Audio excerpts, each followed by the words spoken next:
Queridos irmãos, saúdo toda a igreja com a paz do Senhor. E já é motivo de muita alegria nós estarmos aqui, reunidos na presença do nosso Deus, durante esses dias, né? E hoje pela manhã, essa linda manhã missionária que realmente mexeu conosco e nos alegrou aqui nesta manhã. Queremos agradecer a Deus a oportunidade de estar aqui.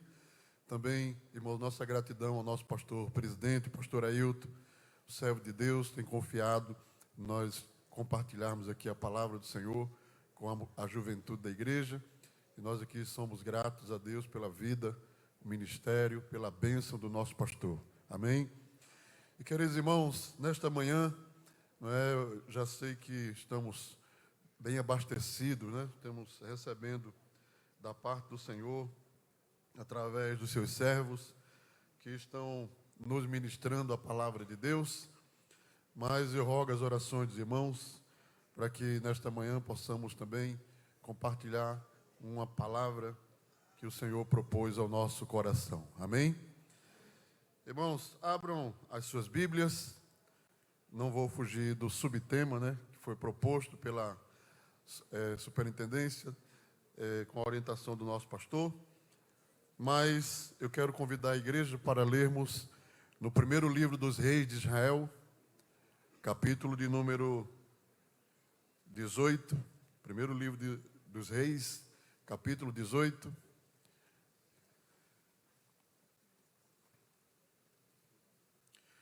Vamos ler o versículo 40 e o versículo de número 41. Eu gostaria de ler com toda a juventude, principalmente aqui o grande coral, que está muito bonito, né? Vocês estão me lembrando a Argentina. As cores, né? Então vamos ler aí o versículo 40. Eu vou ler aqui e vocês repetem aí bem forte, amém? Diz assim: E Elias lhe disse: Lançai mão dos profetas de Baal, que nenhum deles escape. E lançaram mão deles. Então Elias fez descer ao ribeiro de Quizon, e ali os matou. Então disse Elias a Acabe: Sobe, come, bebe, porque há ruído de uma abundante chuva. De uma abundante chuva. Vamos dizer de novo: há ruído de uma abundante chuva. Quantos querem receber essa chuva aqui nesta manhã? Aleluia. Glória a Deus. Agora vamos ler lá no livro na epístola do apóstolo Paulo, né, aos Coríntios. Vamos abrir a Bíblia mais uma vez.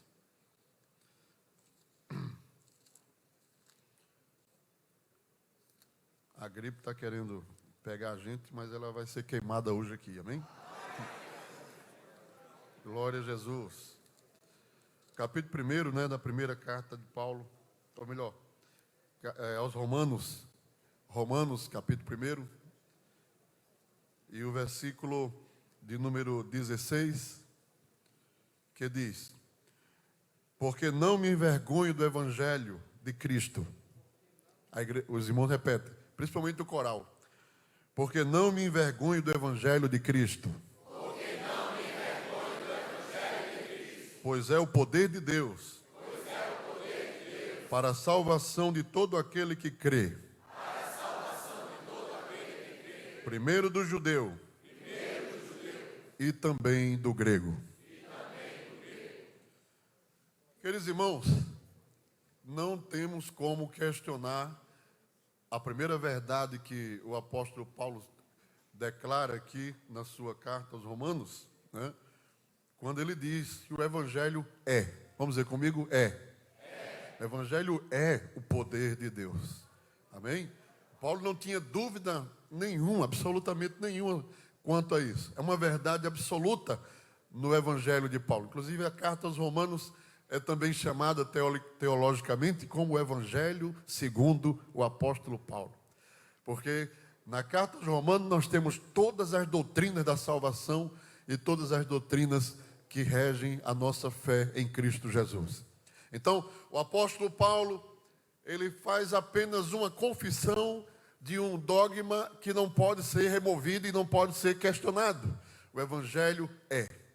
E ele estava afirmando isso, primeiro, pela ação do Evangelho na sua vida. Porque, irmãos, para o apóstolo Paulo, Evangelho nunca foi teoria.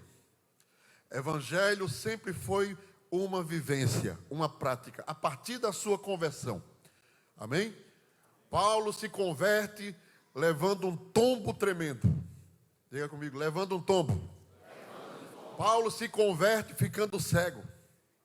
Diga, Paulo se converte ficando cego. Paulo se converte recebendo a oração de um discípulo e recobrando a visão. Diga. Paulo se converte recebendo a oração de um discípulo e recobrando a visão. Vai treinando aí para o Enem. Então, Evangelho para Paulo nunca foi teoria. Nunca foi. Se eu levei uma queda tremenda, irmão, eu fiquei cego. Eu vi um clarão de luz que me derrubou no chão. Eu fui levado pela mão sem saber para onde estava indo. Eu recebi a visita de quem eu não conhecia, que conhecia tudo que eu tinha vivido.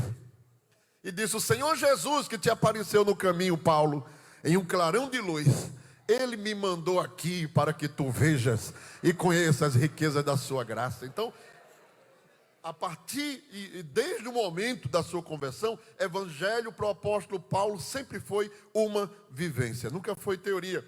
Mesmo sendo ele o maior teólogo da cristandade, sendo ele o maior filósofo da Escritura, porque Paulo também era filósofo, o maior sábio do Novo Testamento. Mas para Paulo, Evangelho era vivência, Evangelho era vida, Evangelho era marcas no corpo. Para Paulo, Evangelho era renúncia, jejum, perseguição, naufrágio. Para Paulo, Evangelho era acordar todo dia sem saber se ia terminar o dia vivo. Para Paulo, Evangelho era vivência. E quando Paulo diz, o Evangelho é o poder de Deus, nós nessa geração não entendemos o que ele está dizendo.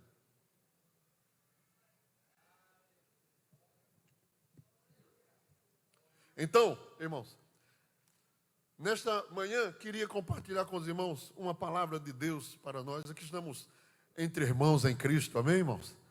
Entre irmãos em Cristo, estamos juntos aqui, vocês estão orando, Deus vai, o Espírito Santo é o centro aqui nesta manhã, né? Ele vai conduzir a gente, mas tem um sentimento que está no meu coração para dividir com os irmãos. E a dificuldade do pregador é conseguir fazer isso. Às vezes tem tanta coisa para dizer e não diz nada. A gente fica travado assim, se Deus não ajudar a gente fica, né? Quer, mas não consegue falar, né?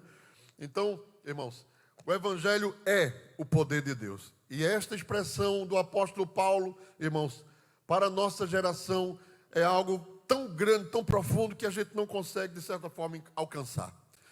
Mas, irmãos, nós queríamos falar rapidamente sobre 7 evidências que antecedem a manifestação do poder do Evangelho. 7 evidências que antecedem a manifestação do poder do Evangelho na vida de um crente, de um salvo. Escute, eu já estou ouvindo o ruído de uma grande chuva. Aleluia! A chuva do Evangelho. Diga para quem está do seu lado, a chuva do Evangelho. Não poderá ser impedida. Vai cair água. Vai chover no alto. Vai chover no baixo. Vai chover na África. Vai chover no deserto. Vai chover nos prostríbulos. Vai chover nas casas de profanação. Vai chover no meio dos ateus. Vai chover no meio daqueles que negaram a sua ideologia de gênero. Vai chover no mais profundo do inferno. O Evangelho é como água que desce do céu. Ninguém consegue segurar uma torrente de água corrente. A enxurrada, quando vem, leva casa, leva carro, leva prédio, destrói barreira, muda a geografia do lugar. Se Deus fizer as fontes de baixo e as fontes de cima se abrirem, ninguém poderá impedir a ação do poder do Evangelho de nosso Senhor e Salvador Jesus Cristo. E quem crê nisso, levanta sua mão para o céu e dá uma glória ao Senhor aí neste lugar. Aleluia!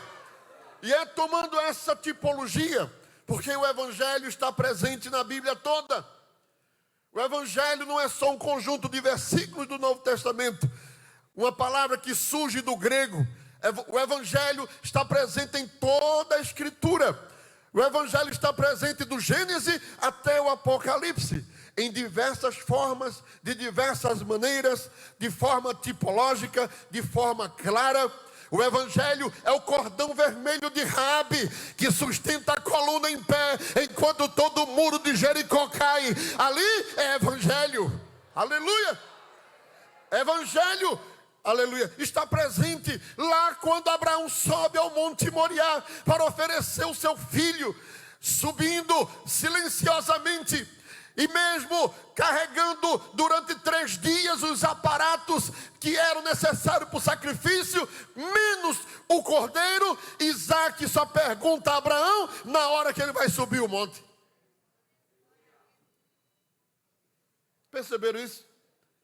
3 dias carregando tudo, não tinha cordeiro. Isaac sabia como era que fazia o sacrifício, mas ele passou 3 dias sem perguntar nada ao pai. Quando Abraão resolve subir o monte, ele falou: meu pai, eu estou vendo, mas se faz 3 dias que você está vendo isso. Eu perguntou agora?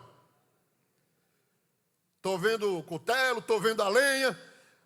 Cadê o cordeiro? Aí Abraão disse: Deus proverá para si o cordeiro para o holocausto. A pergunta de Abraão foi respondida por João Batista na margem do Jordão. Quando Jesus se aproxima, a pergunta de Abraão estava em aberto. Deus proverá para si o cordeiro. Deus proverá para si o cordeiro. Deus proverá para si o cordeiro. João Batista, quando olha para Jesus, diz: eis aí o cordeiro de Deus que Abraão falou lá atrás e que tira o pecado do mundo. Olha como se encaixa. Evangelho está presente no aspecto antagônico. Qual foi o primeiro milagre que Moisés fez quando se preparou para tirar o povo do Egito? Quem sabe aí, estudiosos da Bíblia. Qual foi o primeiro milagre que Moisés fez antes de tirar o povo do Egito? A primeira praga. Vamos dizer comigo: transformar água em sangue. Vamos dizer com força: transformar a água em sangue. Qual foi o primeiro milagre que Jesus fez quando começou seu ministério?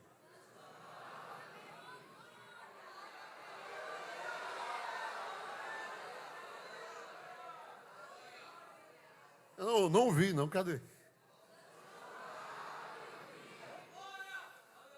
Evangelho, evangelho, evangelho, evangelho.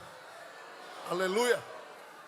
O evangelho estava presente, está presente em toda a Escritura. Eu passaria aqui amanhã todinha só mencionando figuras, tipologias, segredos de Deus. A última palavra do Antigo Testamento. Quem já leu a Bíblia toda aí?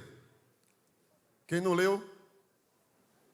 A última palavra do Antigo Testamento. Quem sabe? Eu vou fazer umas perguntas aí. Quem acertar, eu dou essa Bíblia de presente. Não tem por aí não, essa aqui. A última palavra do Antigo Testamento, qual é? Qual é? Maldição. A última palavra do Antigo Testamento é? Vamos dizer, a última palavra do Antigo Testamento é? É? A última palavra do Novo Testamento qual é? A graça de nosso Senhor Jesus Cristo. Amém? Isso é evangelho. O Evangelho demonstra o projeto de Deus, demonstra a operação de Deus ao longo da história. O Evangelho demonstra que Deus sempre esteve no controle de tudo. O Evangelho demonstra que a igreja não é um acidente de percurso, porque um plano principal deu errado e Deus tinha um plano B. Não, Deus não tem plano B, Deus tem um plano A, e o plano A nunca falha. A igreja sempre foi o projeto sublime, maravilhoso de Deus. O Evangelho, a manifestação do Evangelho sempre foi o ato primordial de Deus em toda a história. Deus estava trabalhando para que o Evangelho fosse anunciado a todas as nações do mundo. Então, irmãos, só que o Evangelho é poder de Deus. Quem pode negar isso? É poder de Deus. Questionar isso é questionar a Escritura e questionar o próprio Deus. Ah, pastor, mas porque eu não estou vendo isso? É porque eu não estou vendo aquilo? É porque não está acontecendo desse jeito? Não está acontecendo daquela outra forma? E esperava que fosse assim e que fosse dessa maneira? Aí é outro quesito, é outro ponto distinto. O Evangelho é poder de Deus. O Evangelho transforma. A gente viu aqui os testemunhos aqui na Manhã Missionária. O Evangelho transforma, modifica, purifica. O Evangelho tira do mais baixo nível. Pode ser os pecados do homem vermelho como a escarlate, se tornarão mais branco do que a pura lã. Pode estar chagado da cabeça do pé, da cabeça até a ponta do pé, será curado e sarado completamente, será transformado imediatamente. Evangelho transforma a aparência, Evangelho transforma o caráter, Evangelho transforma a alma, Evangelho transforma a língua, Evangelho transforma a visão, Evangelho transforma vidas. Evangelho é poder de Deus para a salvação de todo aquele que crê. É inegável. Agora, é necessário e é primordial de que nós entendamos o percurso para a manifestação do poder do Evangelho de nosso Senhor Jesus Cristo. Eu quero tomar em forma de alegoria. Claro, eu estou lendo no Antigo Testamento, numa passagem que tem a ver com o ministério de Elias. E o irmão vai dizer assim: mas pastor, o que é que tem de Evangelho aí? Vamos ver se tem alguma coisa. Então, tem alguns precedentes. A questão não está no Evangelho, a questão está nos precedentes que conduzem à manifestação da grande chuva. 7 evidências que antecedem a manifestação do poder do Evangelho. E se não houver esses precedentes, o Evangelho ficará prejudicado na vida daquela pessoa ou na vida de alguém, e ele vai querer culpar o Evangelho, culpar a igreja, culpar a pregação, culpar qualquer coisa que seja, mas a evidência é: faltou alguma coisa. Então, Elias, vamos agora para Elias e entender essa ligação. Então, Elias é um profeta, irmãos, diferenciado no Antigo Testamento. Ele não tem origem e ele não tem fim. Elias aparece no capítulo 17 do nada. Não se sabe a mãe dele, não se sabe o pai dele, não sabe. Apenas que ele morava numa vila chamada Tisbe. Uma vila muito pobre, uma vila pequena, já se sabe disso. Um lugar sem expressividade nenhuma. Mas Deus é assim. Deus pega de onde não parece que é. Deus pega de onde não tem nada. Deus pega de onde não tem nenhuma expressão, para ser glorificado na vida daquela pessoa. E Elias é chamado para ser profeta no reino do norte. O reino de Israel estava dividido, a nação judaica estava dividida. Depois de Salomão, duas tribos ficaram com o sul, e era chamado o reino do sul, o reino de Judá. E as outras 10 tribos ficaram no norte, e chamado reino de Israel. O reino do sul preservou a linhagem do trono de Davi em toda a sua geração, até a chegada do Messias. E Deus fez assim para preservar justamente a sua promessa. Então, o reino do sul preservava a semente messiânica, a semente do rei de Israel, que é Jesus. Se no tempo de Jesus fosse instituída a monarquia, o rei de Israel seria o carpinteiro chamado José. José, pai de Davi, de Jesus, era o rei de Israel por direito, mas estava trabalhando na carpintaria humildemente. Aleluia. Porque Deus precisava ocultar esse segredo para que não fosse destruído. Porque é o tempo certo para manifestar todas as coisas. Aleluia. Então, guardou o rei vestido de carpinteiro para que o seu filho pudesse chegar à terra e assentar o trono de Israel para sempre. E no reino do norte estão as 12 tribos que não têm linhagem, que não tem sequência ministerial. Se você ler a biografia dos reis do norte, existem inclusive alguns que nem linhagem com Israel eles possuíam. A maioria deles assumiram o trono por meio de rebelião, de revolta, de matando o seu senhor. Alguns eram chefes de exército, e assim o reino de Israel era uma turbulência tremenda, sem nenhuma origem nem linhagem. Construíram um culto próprio, uma adoração própria, para impedir que os judeus fossem para ajudar ao templo de Jerusalém, ao templo de Salomão, e assim eles foram se deturpando e distanciando, né, da palavra e da origem. Mas mesmo assim, irmãos, Deus não deixa desviar do sossegado.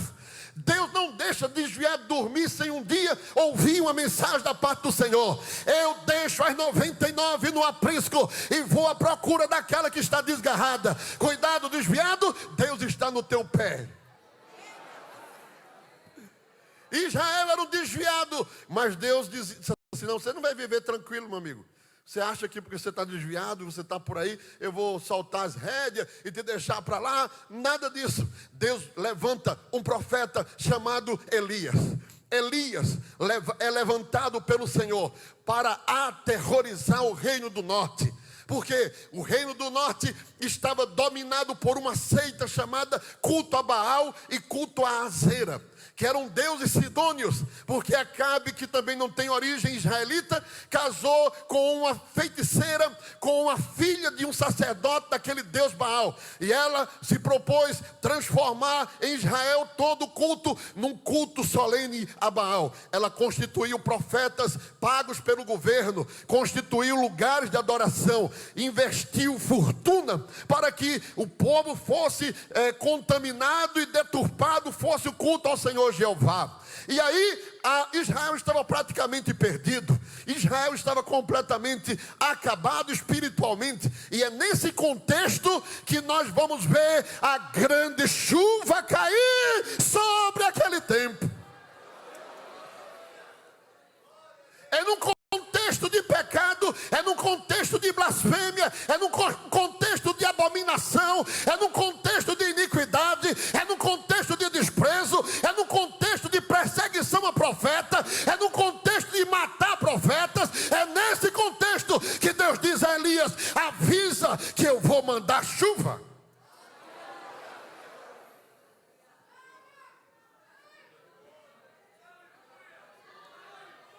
Eu pergunto, será que nós não estamos vivendo isso? Será que nós não estamos no tempo de abominação? Será que nós não estamos no tempo em que profetas, no sentido aqui, pregadores da palavra de Deus, estão sendo chicoteados por uma sociedade que não aceita mais o discurso da palavra? Já estão falando em mudar a Bíblia, já estão falando em tirar texto da palavra de Deus. Não estamos vivendo isso? Não estamos vivendo cultos abomináveis que nós, como crentes salvos, olhamos e dizemos assim: o meu Jesus não está nisso não.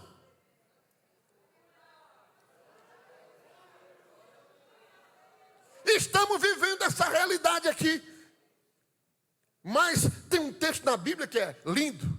Onde? Vamos dizer comigo, onde? Abundou o pecado. Super.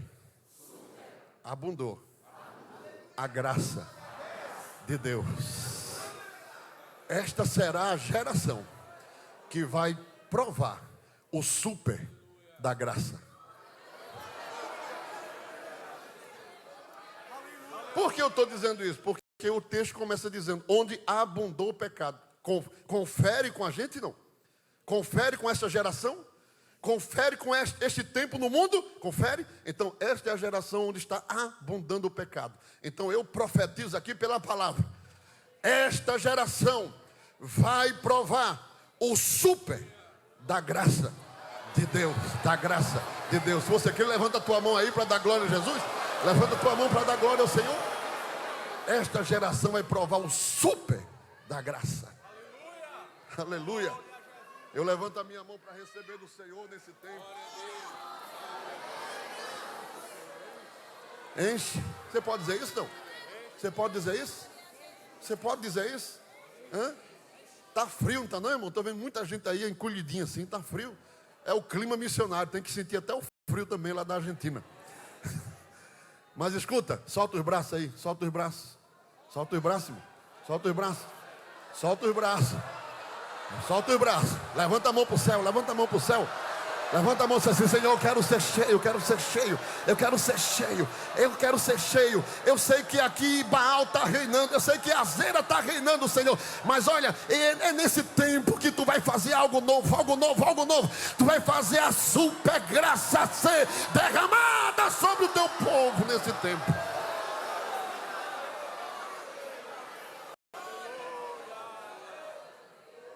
Elias aparece do nada. E é interessante, é um texto que geralmente muita gente pergunta quando a gente está lendo isso, a palavra de Deus, porque Elias diz no capítulo 17, versículo 1: Então Elias, o tisbita dos moradores de Gileade, disse a Acabe, vamos dizer comigo: vive o Senhor, Deus de Israel. Vive o Senhor, Deus de Israel. Aqui o detalhe que eu quero passar para os irmãos, né?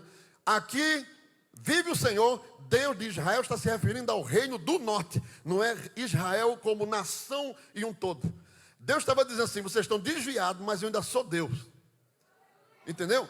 Aí ele diz: assim diz o Senhor, vive o Senhor, Deus de Israel, perante cuja face estou. Diga comigo: que nestes anos, nem orvalho, nem chuva haverá, senão segundo a minha palavra. E aí onde muita gente disse: pastor, e aí? Não era segundo, assim diz o Senhor, segundo a palavra de Deus? Mas Elias aparece aqui muito autoritário, muito... Não, ele está cheio de Deus, irmão. Elias está cheio de Deus. Elias está derramando azeite por tudo quanto é lado. Ele está cheio. Ele é uma tocha de Deus acesa na terra, em meio à escuridão do pecado. Aleluia. Tanto é que o Senhor diz assim: eu vou levantar outro. Eu gostei. Eu vou levantar o segundo Elias. Está escrito na Bíblia. Eu vou levantar o segundo Elias. Sabe quem foi o segundo Elias? Hein? João Batista, que Jesus chegou a dizer: dos nascidos de mulher não houve um semelhante a João. João Batista. Deus gostou tanto de Elias. Elias foi aquele profeta cheio, não temia nada, não tinha medo de nada. Só quer que eu faça o que, Senhor? Prego, falo, entrego. Vai lá na sala do rei, eu vou. Ele não tinha medo de coisa nenhuma. Aleluia. Mesmo assim, foi para a caverna. Mas vamos lá, vamos para frente, depois eu digo aí. Aí Elias diz: segundo a minha palavra. Por quê? Porque a realidade de Israel naquele tempo era o seguinte: quem comanda as forças naturais é Baal. E Azera, que era considerada a mulher de Baal. E os israelitas não somente adoravam a Baal, mas faziam um culto sincrético. Eles levantavam um altar a Deus, mas do lado colocavam um poste, que Azera era representada como se fosse um poste, uma mulher fininha assim, com a cara fininha, bem fininha, feito um poste grande. E aí Israel adorava a Deus com o altar de Deus, mas botava a deusa Azera do lado, que era considerada a consorte de Baal, ou a mulher de Baal, ou seja, profanando o altar de Deus. E Deus chega a dizer por muitas vezes: derrube os postes ídolos. Poste ídolo é a deusa Azera, que era feito um poste e era colocado ao lado do altar de Deus, para dizer: Deus só pode ser Deus se tiver a forcinha de Baal da mulher dele. E era esse o pressuposto. Tanto é que Elias vai dizer assim ao povo: olha, vamos ver hoje quem é Deus. Se Baal é Deus, ou se o Senhor é Deus. Esse era o dilema da nação de Israel. Vocês estão, o coração do povo, irmão, estava crendo realmente que Baal era Deus. E quem era Baal? Baal era quem comandava os trovões, para eles, né? Na filosofia deles. Baal comandava os trovões, Baal comandava o fogo, Baal comandava o terremoto, Baal comandava a tempestade. E foi por isso que quando Elias se esconde na caverna com medo, aí a Bíblia diz que de repente o que acontece? O que acontece? Um grande terremoto. Aí Elias. E depois, uma grande tempestade. Para logo atrás, vinha uma brisa suave. E Deus dizendo assim, está vendo, Elias? Quem é que manda no terremoto? Esse é o Senhor, é o Senhor. Quem é que manda no vento? Esse é o Senhor. Quem manda na tempestade, Elias? Eu. Por que estás aqui?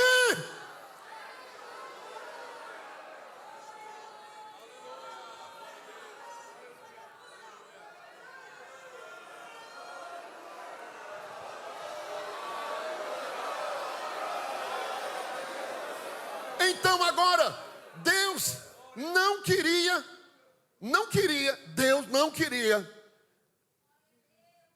dar a entender ao povo que Baal, quando você constitui alguém como seu adversário, você está dizendo que ele é do seu tamanho. Se ele não é adversário seu, não é nada. Mas quando alguém constitui o outro como adversário, a maior besteira de Saul foi perseguir Davi. Um rei de Israel, Davi disse assim, sai com um exército para perseguir uma pulga, feito eu. Ou seja, Saul transformou a pulga num gigante. Porque na hora que eu aponto os canhões todinho para alguém, eu estou dizendo, aquela pessoa ali é importante. Ele tem alguma coisa. Não é qualquer um não, tem alguma coisa ali. Então, Deus não queria dar a Baal notoriedade, porque Deus é o Senhor, Ele é eterno, Ele manda no céu, na terra, Ele domina, Ele se assenta a terra, cabelo dos seus pés. Deus está acima dos céus e da terra. Ele é o Senhor para sempre, inabalável. Ele é incontaminado, Ele é puro. Ele habita na luz inacessível, onde jamais nenhum homem entrou. Todos os anjos celestiais lhe adoram, mas os serafins que estão ao redor do seu trono encobrem o seu rosto para não olhar para Deus. A santidade de Deus é maior do que de serafim, é maior do que de querubim, é maior do que a de anjo. A santidade de Deus está acima de qualquer outra coisa. E Deus está assim, Elias, Senhor, tu mesmo resolve aí esse negócio aí. Foi mais ou menos assim, Elias, tu mesmo resolve aí. Aí foi quando ele disse assim, segundo a minha palavra. Aí os adoradores de Baal dizem assim, ei rapaz, não é assim não, é segundo a palavra do teu Deus. Não, Deus não vai perder tempo para lutar com vocês não, Ele manda só o servo. Aqui é o servo de Jeová vai lutar com Baal. Manda Baal lutar comigo. Era isso. Deus quer transformar o crente num fenômeno de representatividade do Evangelho. Um pequeno Cristo. Aleluia. Um pequeno Cristo. Quando um crente estende a mão para alguém que está cheio de demônio, seres angelicais, seres eternos, seres que têm poderes, conhecimento e estratégia maior do que a nossa, mas um pó de terra como somos nós, barro e cinza, olha para ele assim, em nome de Jesus, não sou eu, mas em nome de Jesus, sai. E aquela pessoa fica liberta, e o demônio vai para o fogo queimar. Deus está instituindo sobre nós uma autoridade que pertence a Ele. Quando Elias, ele disse, segundo a minha palavra, olha, é a minha palavra. Todas as forças do inferno se dirigiram contra aquele homem, porque ele agora era uma representatividade do próprio Deus. Aleluia. Então, irmãos, nós temos aqui um primeiro antecedente da manifestação da glória do Evangelho. Aquilo que antecede e precede a chuva do Evangelho. A primeira coisa, irmãos, você vai ver Elias evidenciando no capítulo de número 18, quando passaram-se então 3 anos, agora sim, passaram-se 3 anos seca, tudo secou, a fome. Elias se tornou a pessoa menos popular de Israel naquele tempo. Era a pessoa que quem foi que fechou esse céu aí para secar tudo? Morreu galinha, morreu gado, morreu bode, morreu tudo. Ninguém consegue mais nem tomar um banho. Disse, foi o tal do profeta Elias. Ele se tornou impopular. Ele se tornou uma pessoa mais... Por isso que Deus disse, te esconde. Porque Elias corria perigo não somente de Jezabel e de Acabe, mas de qualquer pessoa que entendesse que ele era o causador daquilo que estava acontecendo na nação de Israel. Mas agora, depois de 3 anos, capítulo 18, e o versículo 1, o texto diz: e sucedeu que depois de muitos dias, a palavra do Senhor veio a Elias no 3º ano, dizendo: vai, apresenta-se a Acabe, porque darei chuva sobre a terra. Veja agora aqui a manifestação de Deus a Elias. Aquele momento ali era somente isso, para não dar muita bola, muito crédito aos deuses pagãos que Israel estava venerando. O próprio servo estava resolvendo a situação com aquele Deus de metal, de madeira que eles tinham. Mas agora nós vamos ver que Elias não se movia por sua própria capacidade, por seu próprio coração. Eu vou resolver fazer chover. A palavra positivista, repita com muita fé que vai acontecer. Não. Isso é invencionice. Isso é conversa fiada, conversa mole. Amém? Elias era movido pela palavra de Deus. Deus se manifestava a Elias. Deus ia onde Elias estava e Deus dava as direções.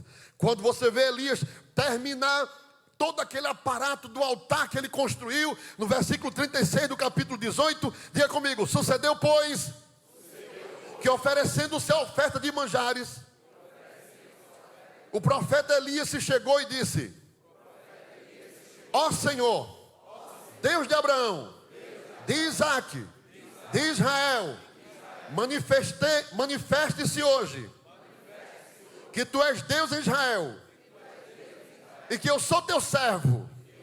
Agora veja aí, e que conforme a tua palavra, fiz todas estas coisas. A Bíblia não mostra um versículo dizendo assim, Deus dizendo a Elias: olha, faz assim no altar, pega tal coisa no altar, bota o altar para cá, bota o altar para lá. Mas aqui nesse versículo está dizendo que Deus falou com ele, ou não falou? E Deus deu instruções a ele, ou não deu? E disse exatamente como ele deveria fazer, sim ou não? Não deu? Deu todas as instruções. Do contrário, não ia cair fogo do céu, porque ele tinha que fazer como Deus estava ali mandando.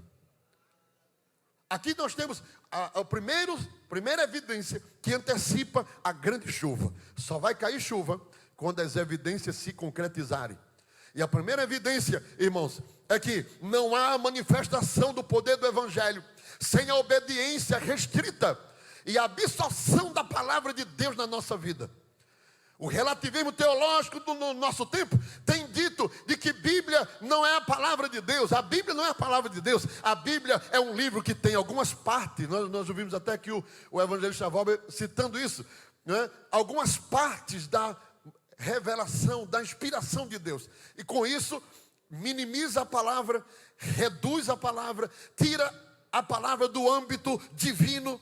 E muitos crentes, instituições, igrejas estão sendo varridos por essa filosofia e essa ideologia chamada relativismo teológico.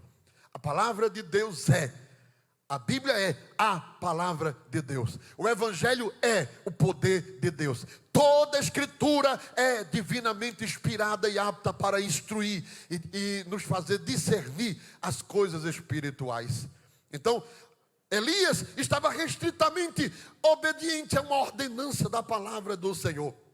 Irmãos, o crente que recebe o Evangelho por meio da palavra, ele não veio para a igreja porque ele arranjou um namoradinho bonito e agora quer ser crente para casar com ela ou casar com ele.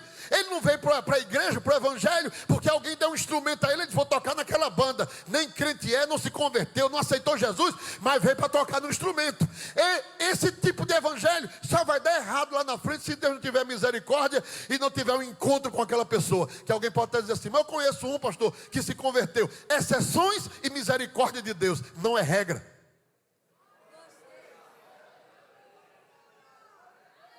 O verdadeiro evangelho se manifesta pela pregação da palavra. Veja o que diz o texto de Atos, capítulo 16, versículo 14. E uma certa mulher chamada Lídia, vendedora de púrpura da cidade de Tiatira, e que servia a Deus, nos ouvia. Agora repita comigo: e o Senhor lhe abriu o coração para que estivesse atento ao que Paulo dizia. Isso é evangelho.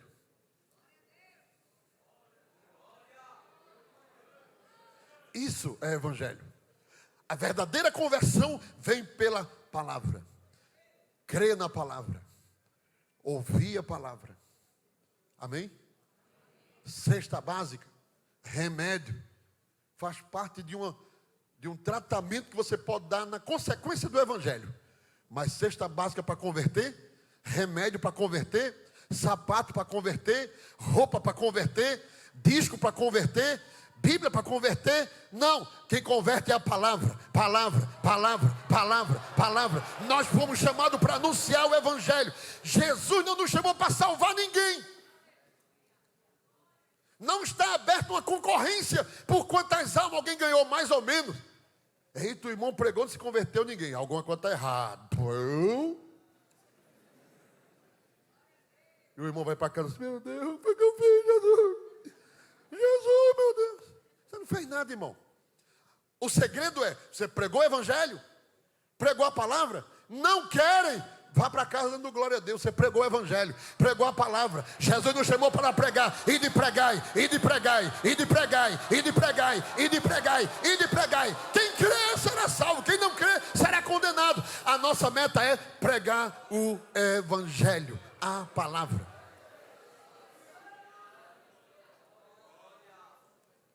E há pessoas que no relativismo teológico chega ao ponto de entrar e adentrar e comprometer a sua santidade com Deus, com a justificativa de que está indo buscar a palavra. Vamos fazer um bloco de carnaval e a gente vai buscar os carnavaleiros para Jesus.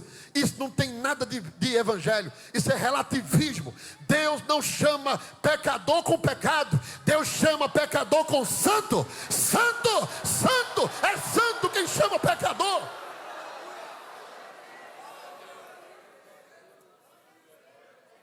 Vamos ganhar os forrozeiros com forró, vamos ganhar os pagodeiros com pagode, vamos ganhar os sambistas com samba. Conversa, isso é evangelho de carochinha, isso é história para boi dormir. Ah, alguém agora diz que é crente, ele é crente, agora aceitou Jesus, mas dança numa banda de forma sensual, canta músicas imundas, profanas, e diz, não, eu estou com a minha Bíblia agora aqui, eu vou fazer uma oração, depois vem cantar esse negócio aí, viu? Eu vou fazer uma oração aqui. Profanação, altar de Baal com a cera. Deus não tem pacto com o pecado, ele é santo. Santo, santo, santo. E essa geração precisa ouvir isso. Nós queremos chuva do evangelho, chuva do evangelho, chuva do evangelho, chuva do evangelho. Mas só tem chuva se houver obediência à palavra.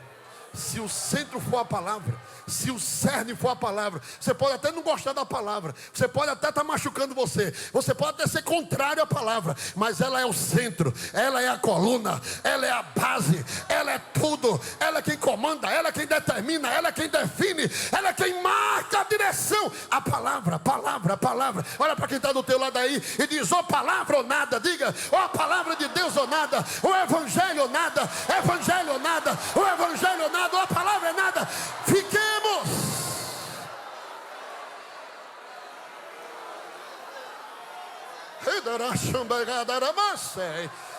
Escuta aí o que eu quero dizer agora. Queridos irmãos, fiquemos sozinhos. Fiquemos sozinhos, mas com a palavra. Com a palavra, com a palavra, com a palavra, com a palavra, com a palavra, com a palavra de Deus. Aleluia. Aleluia. Segunda evidência que prenuncia a chuva do evangelho. Segunda evidência. Aleluia. Versículo 30 e 34 do capítulo 18. Aleluia. Não vai dar para falar nos 7 não. Vamos falar só alguns aqui. 30. Então Elias disse a todo o povo: chegai-vos a mim, diga, chegai-vos a mim. E todo o povo se chegou a ele. Então restaurou o altar do Senhor que estava quebrado.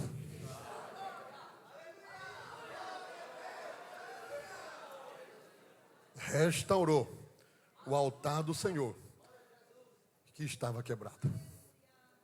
Queremos chuva? Quem quer chuva aqui? Quem quer chuva?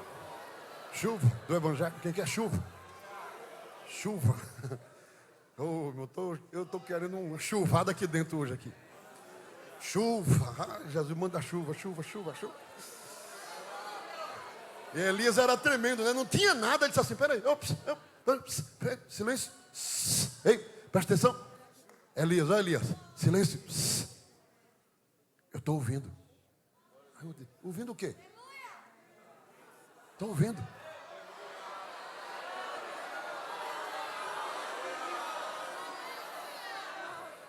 Eu estou ouvindo o ruído de uma grande chuva. Aleluia. Altar faz referência à vida piedosa e pura. Altar não é só uma referência de oração, como a gente muitas vezes usa com mais frequência. Oração, oração. Altar aqui era um símbolo da nação de Israel naquele momento. Representava o que Israel estava sendo diante de Deus.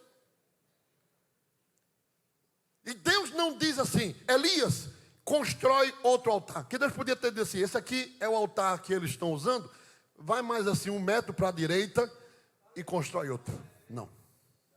O texto diz, restaurou o altar que estava quebrado.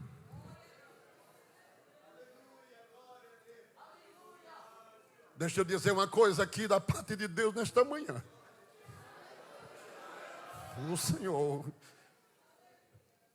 O Senhor vai restaurar altares.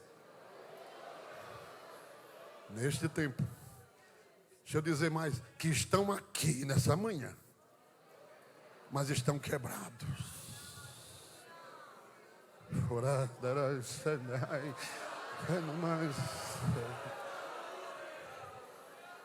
Não tem chuva, está tudo seco, está vazio.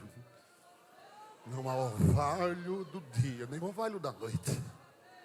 E enquanto esse altar estiver assim, diz o Senhor, não haverá chuva.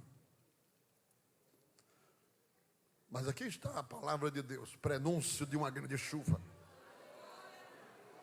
Concerto de altar. Restauração de altar. Renovação de altar. Eita, ideia, sei. Deus vai apertar para colocar os ossos no lugar.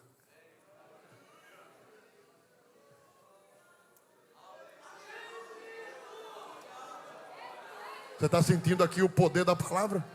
Você está sentindo que está vindo do céu essa palavra? Você está sentindo que está falando contigo aqui?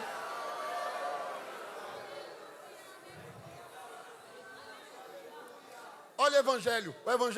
Veja o que o texto diz aí, ó. Vamos ler aí. O texto diz assim, versículo 34. E disse, vamos dizer comigo. E disse, enchei de água. Quantos cântaros? 4? Não foi 3, não? Não foi 5, não? 4. Mateus, Marcos, Lucas e João. Enche as 4 talhas de água e derrama. Olha, e derrama nesse altar. Derrama nesse altar. Derrama. Derrama nesse altar. Derrama. Levanta a tua Bíblia aí, levanta a tua Bíblia aí. Levanta a tua Bíblia aí. Levanta, derrama, derrama no altar quebrado. Derrama a Bíblia, derrama o Evangelho. Restaura esse altar.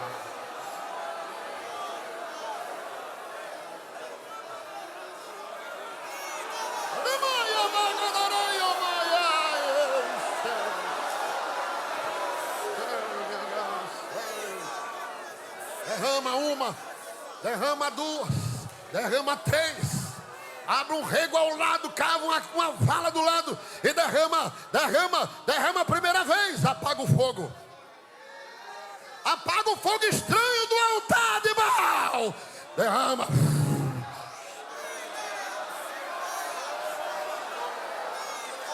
Ele diz: derrama de novo. Derrama a segunda vez.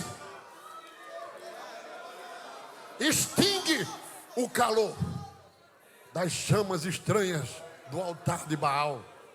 Aleluia. Ele disse: derrama de novo a terceira vez. Limpa os resquícios de tudo quanto não serve. E quando começar a limpar, vai cair de um lado, vai cair do outro. Mas eu já cavei a vala embaixo, porque Deus não faz nada para ressuscitar depois. O conserto que Deus vai fazer contigo não tem volta, não tem retorno. Vai cair na vala. E quando o fogo do céu cair, vai lamber o altar, vai lamber a lenha, mas vai visitar a vala da iniquidade para destruir tudo.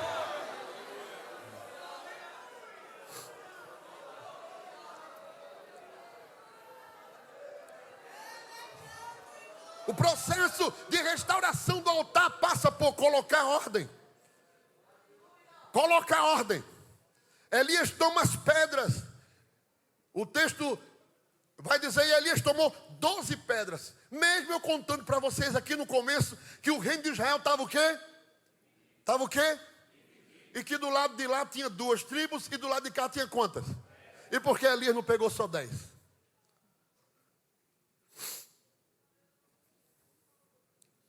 Vocês estão falando do reino do norte?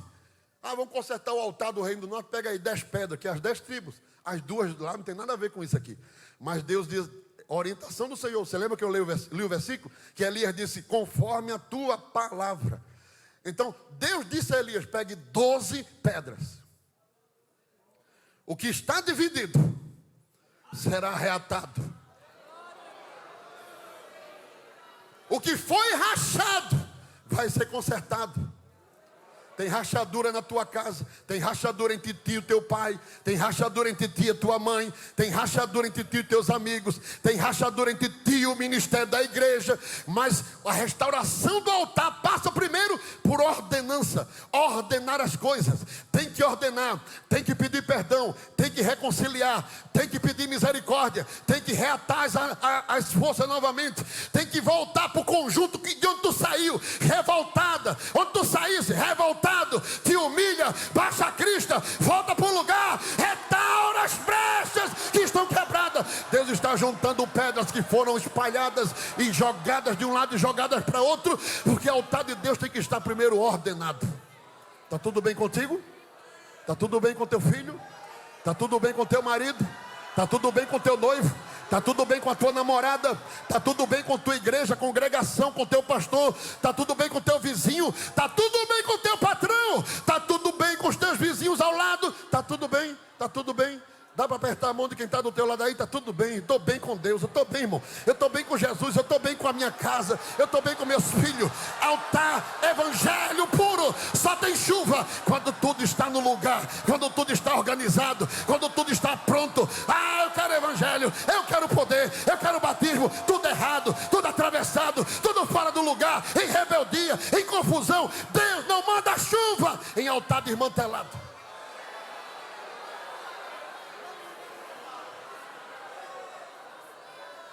Coríntios 14:40. Faça-se tudo decentemente e com ordem. Decentemente e com ordem. Aleluia. Aleluia. Quando o altar está organizado, escuta isso aqui, eu até falei aqui com o pastor Jefferson há pouco aqui. Eu estava dizendo a ele ali. A gente quando fala aqui é só do céu, irmão. Aleluia. Eu estava dizendo a ele. Estamos mais interessados em alegria do que em gozo. Essa palavra na Bíblia aparece inúmeras vezes. Gozo, gozo, gozo. E alegria também. No Novo Testamento, o apóstolo não diz assim, somente alegra-te. Diz sim, mas não somente isso. O apóstolo Paulo chega a dizer, regozijai-vos. Que a palavra, no espanhol, quando a gente quer dizer que uma coisa é super, é muito, a gente coloca um ré na frente. recontento. Eu estou contente, né, pastor? A gente quer dizer que está mais contente do que contente. Aí coloca recontento. Ré na frente. Quando o Paulo diz assim, regozijai. O que é que ele está dizendo? Sinta um gozo que ultrapassa o gozo de sentir gozo. Regozijai-vos. Aí ele diz assim, mas tem mais. Outra vez digo, regozijai-vos. O evangelho, irmãos, quando a casa está arrumada, quando as pedras estão no lugar, quando as rachaduras foram fechadas, quando tudo está no lugar, o evangelho produz um gozo. Ah, mas porque o irmão, ele não olhou para mim hoje. E daí? O problema é dele. Ah, porque hoje não me deram oportunidade. Eu vim aqui para sentir gozo. Eu vim para sentir gozo. Eu estou sentindo um gozo tão grande, tão grande, tão grande, tão grande, que se puder me deixar quieto, eu agradeço. Hã? Olha, eu estou sentindo um gozo tão grande aqui, tão grande. As lágrimas estão descendo pelo... Lá na Argentina tem um irmão, o irmão Esteban, lá de Alejandro Col, que ele, pastor, descobriu um segredo. Eu disse, que foi? Ele disse assim, quando eu estou chorando de mim, ele disse assim, de mim, a minha lágrima cai aqui na frente. Mas quando eu estou chorando do céu, ela cai aqui do lado. Eu não sei se é isso, né? Mas a simplicidade dele, né? A simplicidade dele, quando começa a cair aqui do lado, irmão, assim, olha, você olha para cima, assim, fecha o olho, lá vem ela descendo. Eita, que gozo, que alegria. Aí eu disse ao pastor Jefferson, pastor, eu estava orando e Deus falou uma palavra no meu coração, de repente assim, na oração, Deus disse assim, gozo é saborear a comida. Alegria é festejar porque comeu.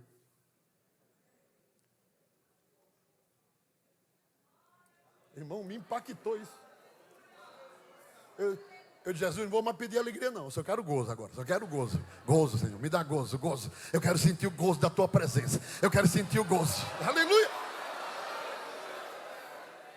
O gozo da tua presença invade o meu ser.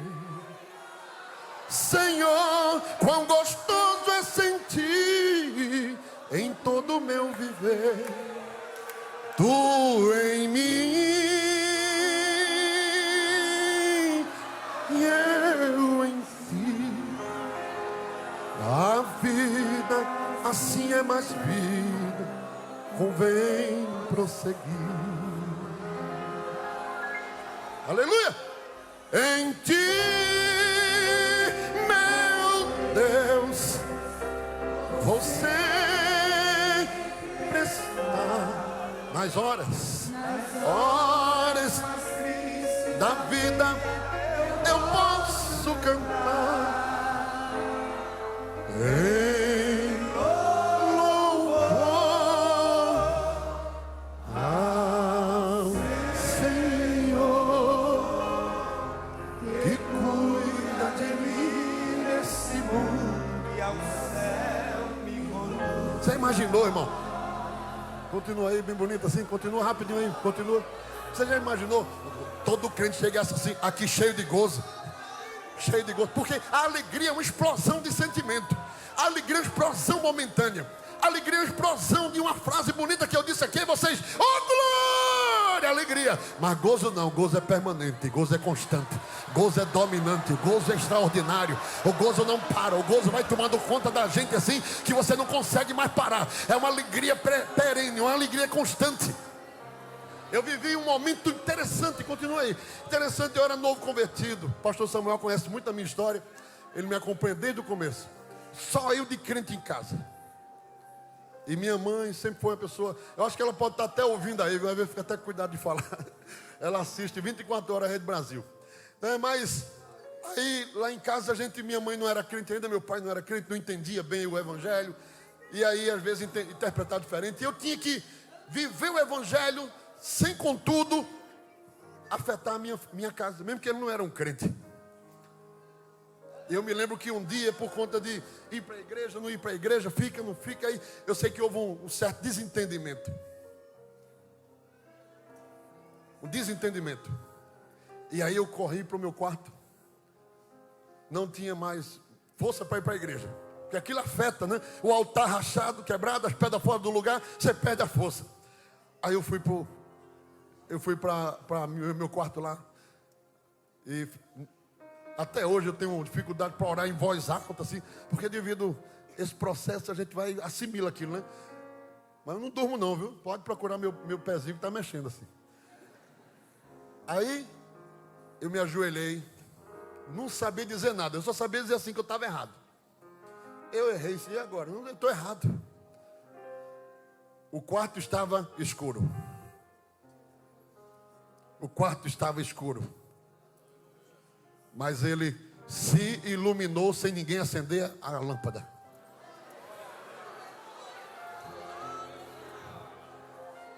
Entrou uma pessoa no meu quarto,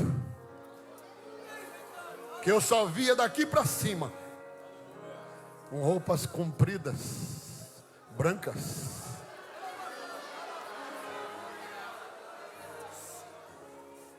Ele chegou bem pertinho de mim, colocou a mão na minha cabeça aqui, eu sentia a mão dele aqui na minha cabeça. E a palavra que ele me disse foi: eu te renovo.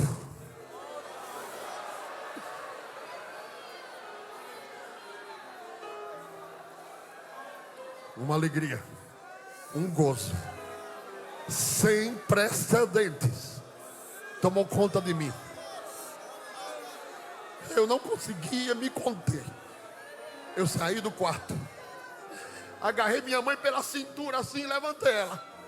Eu te amo, mãe. Tá bom, meu filho, tá bom, eu também te amo. Eu te amo, minha mãe, eu te amo. Tá bom, já sei. Meu pai, eu te amo. Eu saí pelo meio da rua. Jesus, eu também te amo, Jesus. Eu te amo. Saí, parecia um doido.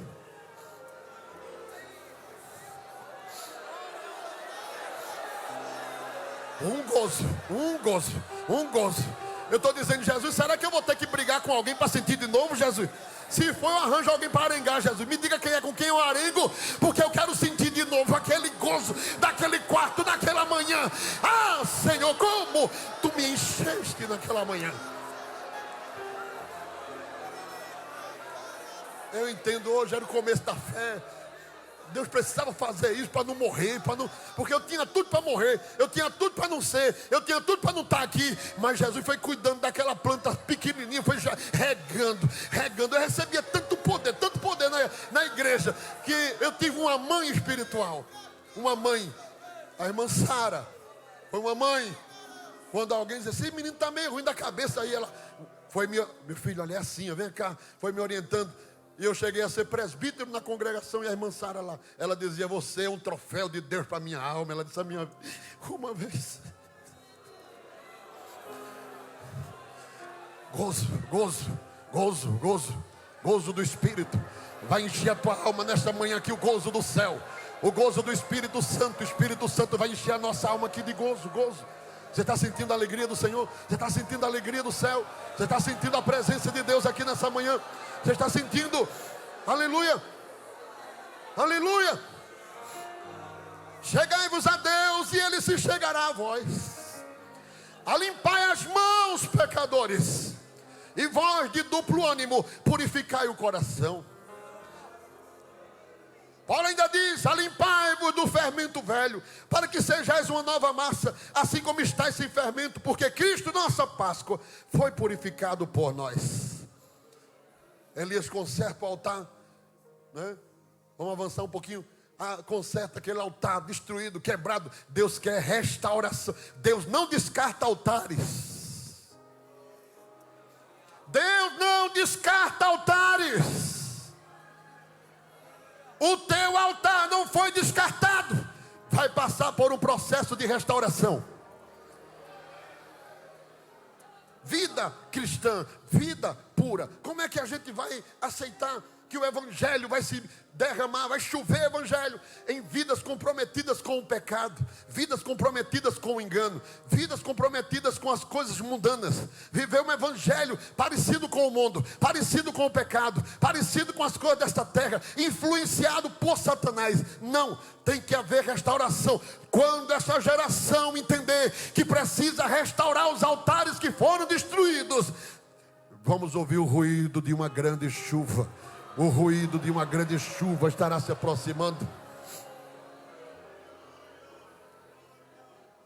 Outro sintoma que prenuncia a chegada de uma chuva espiritual do evangelho. Outro sintoma, diga comigo, a intolerância com o pecado. A intolerância com o pecado. Não vou aqui ensinar vocês a matar profeta de Baal. O texto diz, irmãos, que Elias levou a todos aqueles profetas de Baal à margem de um rio e executou a todos eles. 850 profetas entre Baal e Azera. Todos foram mortos. Mas a mensagem que isso aqui nos traz, que nos fala para esta geração, que é um sintoma que antecede a chuva. Veja que tudo isso que eu estou falando para vocês antecede a chuva. O sintoma e a mensagem para esta geração é: seja intolerante com o pecado. Seja intolerante com o pecado. Elias não foi complacente, tolerante com os sacerdotes do erro, com os praticantes do mal, com os líderes da iniquidade. Uma geração que se acostuma a achar normal a iniquidade não verá a manifestação do poder do evangelho. A nossa luta, querido irmão, eu imagino assim, que a nossa luta não é dizer, isso aí não está na Bíblia. Porque nós já sabemos disso. E tem muita gente apontando o foco para uma coisa que... Olha, isso aí não é de Deus. Esse negócio aí de cabelo grande, de gênero, não é... Todo mundo aqui sabe. Minha avó não era crente e sabia disso. Vai no interior do estado, naquelas vilas por ali, todo mundo sabe. E esse movimento todinho aí, o que é, pastor? Se tentarem tirar da Bíblia, rasgar as páginas da Bíblia e dizer, olha, essa questão de gênero aí, vão tirar da Bíblia, vai continuar sendo errado. Porque a natureza de Deus no homem, mesmo muitas vezes sem ele conhecer a Deus, não pode ser negada. Todo homem tem um pai e tem uma mãe. E qual é a luta? A luta é que muitos crentes estão começando a tratar como se fosse normal.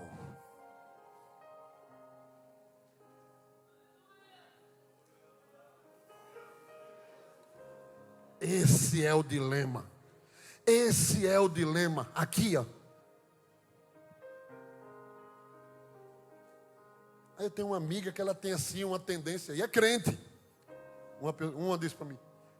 Ela tem assim, né? Ela tem uma tendência. Uma tendência? É, porque é da natureza, né? Ah, é? É da natureza? Sabe quantos estão contaminados na sua mente? Crentes estão contaminados na sua mente. Sabe quantas mocinhas, quantos rapazinhos aí? Os melhores amigos deles são pessoas que têm essa tendência. Visita ele em casa, faz o cabelo dela não sei aonde, ajeita a unha dela não sei aonde. Nunca pregou o evangelho, porque acha que é normal, já está se acostumando.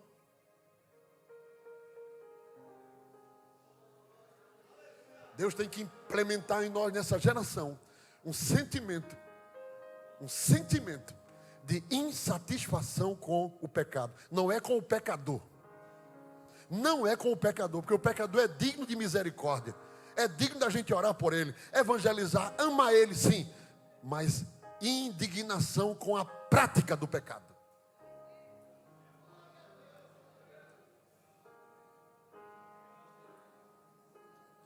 Tem gente que se senta na frente de uma televisão, de um filme da Netflix, e assiste cenas veladas de iniquidade. E para ele não se choca mais, ele não se aterroriza mais, ele não se sente nojo, ele acha normal. Não vai haver chuva de evangelho se a tolerância com o pecado fizer parte da nossa história.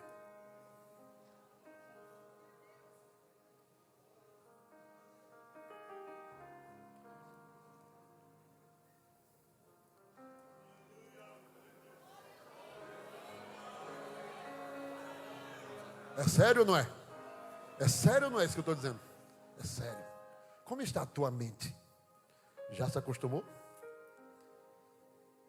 Já se acostumou com as cores do arco-íris?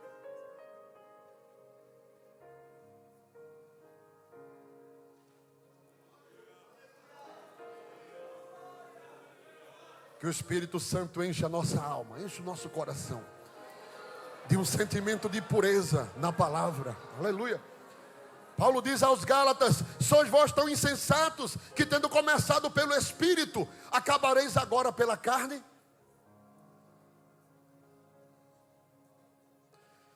Apocalipse 2:25 ele diz: mas tenho contra ti que toleras, vamos dizer comigo, toleras Jezabel, mulher que se diz profetiza, ensine e engane os meus servos.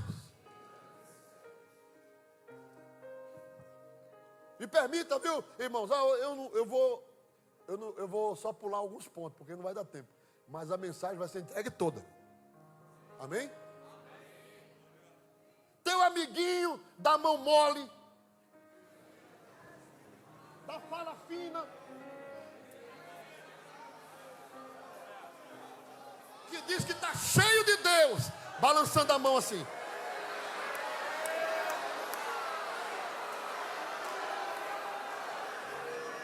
Não há evangelho onde há tolerância. Não há chuva onde há inquietação com o Espírito de Deus. Ficarão de fora os efeminados.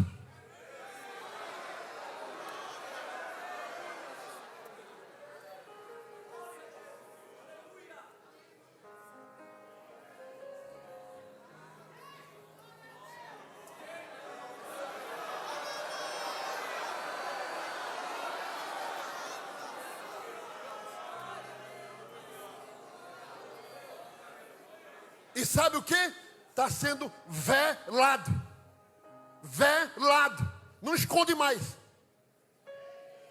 Não esconde mais. E recebe a carícia da dirigente, a carícia do dirigente, a carícia do dirigente da mocidade, até de alguns obreiros. Eita vaso, eita vaso. Vaso não, muda. Evangelho muda, evangelho transforma, evangelho tira, evangelho arranca.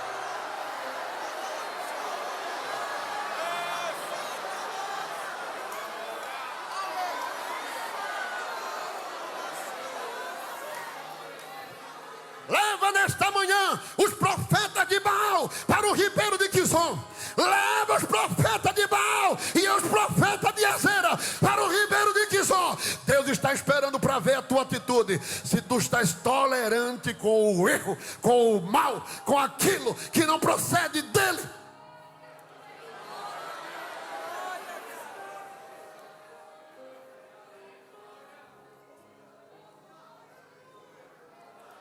E não é só aqui do lado dos homens não, tem do lado das moças também.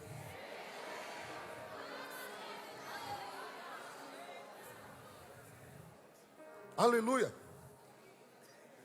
Deuteronômio 29:18 diz: para que entre vós não haja homem, nem mulher, nem família, nem tribo, cujo coração se desvie do Senhor nosso Deus e vá ouvir e servir a deuses estranhos das nações.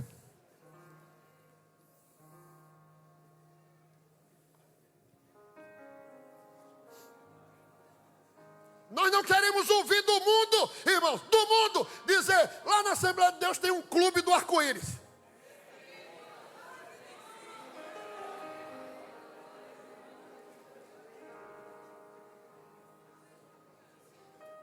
que é que está faltando? Transformação. Foi. Tem problema. Agora não é mais não. Amém? Mas como é que eu faço, pastor? Comece mudando essa calça apertada que você usa, desse fininho assim, viu? Comece mudando isso. Comece mudando essas cores que você usa na sua roupa, colorido, florido. Você é homem, rapaz, use preto, use marrom, use coisa assim. É para dar testemunho.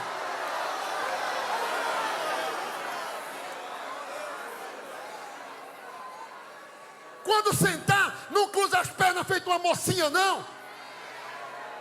Sente direito, sente firme, olhe para frente, empina o cabelo, dá glória a Deus, na presença de Deus, sentindo Deus, vivendo para Deus, transformado por Deus, através do Evangelho.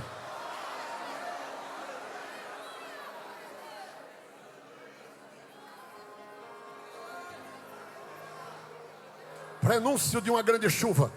Eu estou ouvindo o ruído de uma grande chuva. Eu estou ouvindo o ruído de uma grande chuva. Eu estou ouvindo o ruído de uma grande chuva. Eu estou ouvindo o ruído de uma grande chuva. Aleluia.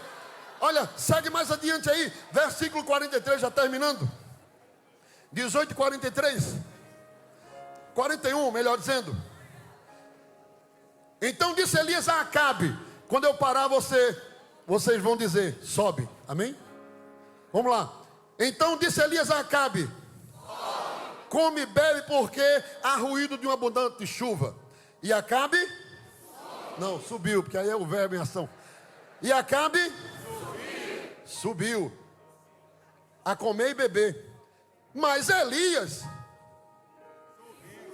subiu também. E foi, irmão, ao cume do Carmelo, se inclinou por terra e pôs o seu rosto entre os joelhos. E disse ao seu moço: olha, que interessante, né? E disse ao seu moço: agora, e olha para o lado do mar. E ele olhou e disse: não há nada. Então disse ele: volta 7 vezes. E sucedeu que a 7ª vez disse: aqui uma pequena nuvem com a mão de um homem. Aí a nuvem o quê? Subindo do mar. Então disse Elias e disse a Acabe: aparelha o teu carro e desce para que a chuva não te... tanto sobe, né? Sobe, subiu, subindo, sobe, sobe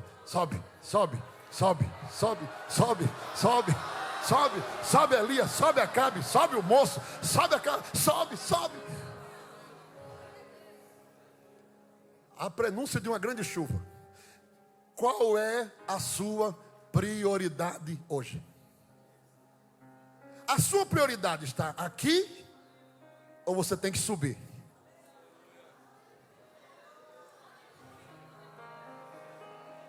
Subir aqui é ir para um patamar espiritual.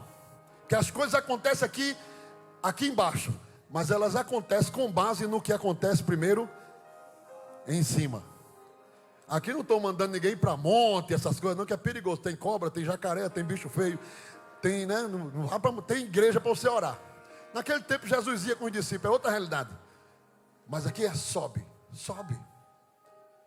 Sobe mentalmente, sobe no teu coração. Escuta, é importante capacitação aqui. Eu aconselho meus filhos, eu incentivo, vendo meu carro, vendo o que for para ajudar na educação deles. Hoje eu tenho um filho que está terminando um curso, outro já é engenheiro, outro quer ser alguma coisa também, e eu vou incentivando. Isso é importante. É importante, mas a pergunta é: você quer ser advogado para quê?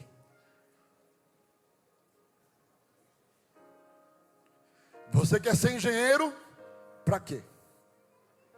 Eu ouvi Deus dizer a um moço, moço, eu vou permitir que tu termine o teu curso. É um curso de uma graduação alta. Porque com ele eu te levarei em ambientes que outros servos meus não podem entrar, para que tu testifique do meu nome. Viu como a coisa está um pouco mais acima? Viu como tem que subir? Viu como Deus tem sempre uma portinha mais para cima? Veja aí Apocalipse capítulo 4, Apocalipse capítulo 4, já vamos terminando. Apocalipse 4. Aleluia. Aleluia. Como é que diz o texto? Versículo 1. Diga comigo. Depois disso, olhei, e eis que estava uma porta aberta no céu. E a primeira voz, como de trombeta, ouvira falar comigo, disse o quê? Disse o quê? João estava no céu, tendo uma visão celestial, tinha sido arrebatado em espírito no dia do Senhor. Ele já estava numa visão, isso aqui é tremendo, irmão. Ele disse que eu estava numa visão no céu, aí se abriu uma porta em cima no céu. Eu já estava no céu e a voz disse: sobe, sobe, sobe, sobe, sobe, sobe, sobe, sobe, sobe. Aleluia. Uma outra característica da manifestação do Evangelho é entender as prioridades de Deus. Deus não dá capacidade a Paulo para ele ser o maior filósofo do seu tempo e brilhar nas academias filosóficas. Ele descobre que o que Deus deu a ele era para uso da pregação do Evangelho de nosso Senhor e Salvador Jesus Cristo. Deus deu a Paulo idiomas, línguas, cultura, deu capacidade. Ele disse assim: Ananias, este é um vaso escolhido meu para levar o meu nome aos reis, aos sábios e aos grandes deste tempo. Então, tudo que Paulo era, tudo que Paulo tinha, era parte do projeto do Evangelho, para ele cumprir o chamado do Evangelho de nosso Senhor Jesus Cristo. Se essa geração ficar somente aqui no estrado desse piso, dizendo: eu quero meu diploma, pastor, eu quero meu diploma, pastor, eu quero meu diploma, você vai ficar no mesmo lugar que você está. Mas se você subir hoje, se você subir ao patamar da prioridade de Deus, e dizer assim: Senhor, Tu queres me usar para quê? Para que serve a minha vida, Senhor, no Teu Evangelho? Onde se encaixa nessa engrenagem? Você vai ver nem virar cartilha de ABC para você. Você vai ver doutorado virar escolinha de ABC para você. Você vai ver mestrado virar nada na sua frente. Porque Deus vai estar te empurrando para cima. Ele está te empurrando para sobe, sobe, sobe, sobe, sobe. Porque há um propósito, um projeto para o Evangelho. Não vai haver chuva se a minha prioridade for só aqui na terra.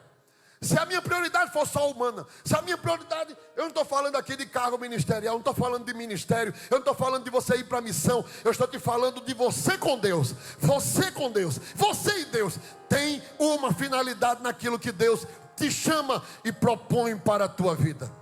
Aleluia. Elias vai dizer a Acabe agora: desce, porque eu estou ouvindo o ruído de uma abundante chuva. Quando os sintomas que antecedem a chuva estão cumpridos, agora tem que correr, tem que se